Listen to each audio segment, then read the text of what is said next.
the leader in HD.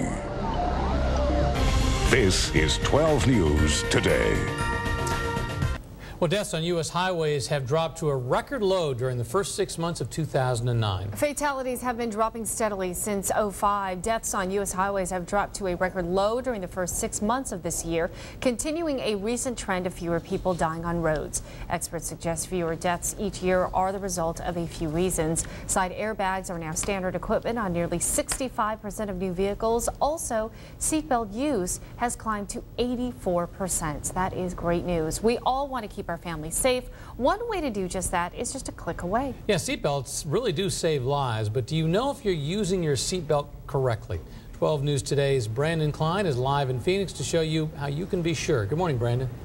Good morning, Rick and Trem. You know, it seems simple enough, but DPS says too many of us just don't wear our seatbelts. So we have a little help this morning from DPS Sergeant Jimmy Chavez, also president of the Highway Patrol Association. Good morning. Good morning. You have Click It or Ticket this month. You find that's an effective way to get people to wear their seatbelts? It's one of the effective ways that we've been able to get the message across to people.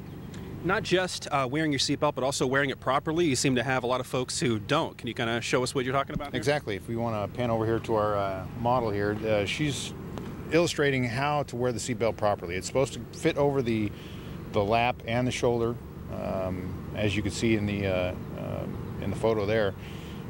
We do have some situations where people, for whatever reason, they feel maybe it's uncomfortable against their shoulder. They'll tuck it underneath like that, or even put it completely behind their back. And in those instances, the seatbelt's not going to function properly. It's not going to keep the upper body from moving forward in a collision and striking the head, striking the windshield and or the steering wheel, and it just exacerbates the problem.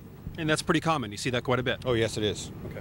You have some misconceptions also. Some folks don't want to wear their seatbelt because they think it could trap them in case of some kind of emergency. That is correct. A lot of people, again, fearful that, you know, if I'm in a wreck and I'm wearing my seatbelt, I'm going to get trapped. I'm not going to be able to get out. Again, that is one of the biggest misconceptions and a fallacy for sure. Obviously, seatbelts have proven to save lives and reduce injuries, and that's the message we want to continue with. Another misconception: if I have an airbag, I don't need to wear my seatbelt. That is not true at all. You need both. The airbag is an additional tool, but the seatbelt is what's going to keep you in the seat during a collision. Talk to us about child seats, where they need to go. They need to go in the back seat all the time.